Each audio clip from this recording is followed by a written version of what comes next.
saluran lah tertentu. Telepon nanti angke. Iya, tadi tengah jalan Dan tim tadi. di tengah. Oh gitu. Gimana yang bilangnya? Itu harus dibongkar. Belum. Anda itu apa sih blok? Banyak blok.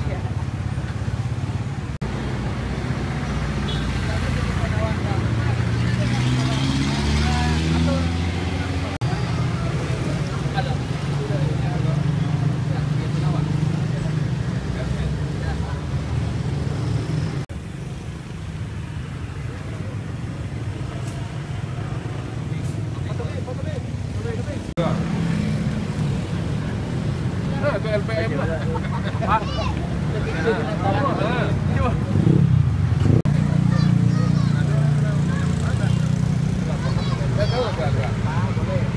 Kampung Pelura mana tahu Pelura? Jangan saya mana tahu Pelura? Iya. Balik buah, Pak. Iya, Pelura kalau Balik buah lah ya Allah. Tadi dia bilang Pak Padi memang enggak ada. Tapi kalau motor ada Pelura lagi.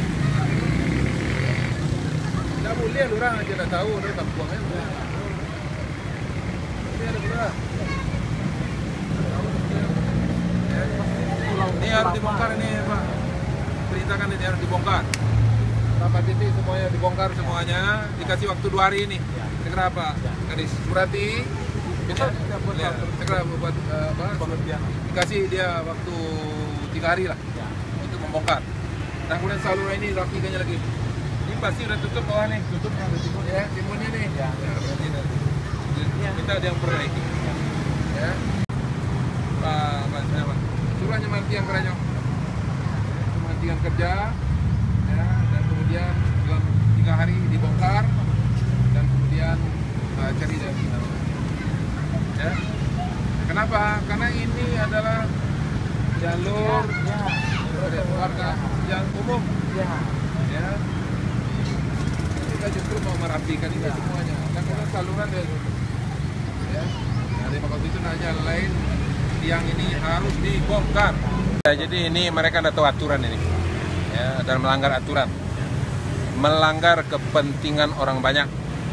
Udah jelas ini trotoar, kemudian dipasang tiang. Saya aja yang mendatangkan uang untuk Kota Padang saya bongkar. Ya, iklan-iklan itu kita bongkar. Tidak boleh ada satu tiang pun yang ada di trotoar. Nah, kemudian yang kedua yang mereka langgar adalah di saluran. Pasti udah tertutup di saluran ini. Sementara ini udah rusak nih, sudah ada genang ke sini. Berarti yang punya proyeknya ini komunikasi juga kepada kita tidak. Nama kausa itu saya berikan waktu 3 hari. Insya Allah besok oleh Pak Arman akan disurati ke PU ini agar dibongkar. Ya, tidak boleh dilanjutkan. Dan mereka sendiri yang membongkar dan saluran ini harus mereka perbaiki kembali. Ya, dan seharusnya di tiangnya itu di sana. Nah, tuh, tiangnya sini, bukan di sini. Nah, ini mau enaknya nih. Ya, mau mudah, mau murah, mau apa segala macam. Nggak boleh. Seharusnya mereka berurusan sama masyarakat warga sana. Jadi maka itu karena pelanggaran sudah banyak, maka itu tidak ada jalan lain harus dibongkar. Ya, nah maka itu Pak Arman saya tugaskan untuk menyurati ya yang punya proyek dan kemudian dalam 3 hari mereka harus bongkar. Ada berapa tiang Pak yang sudah pasang Pak? Ada lebih kurang ada 12-13 ini tiangnya. Ini luar biasa ya. Dan kemudian saya kira ece-ece juga katanya. Ya.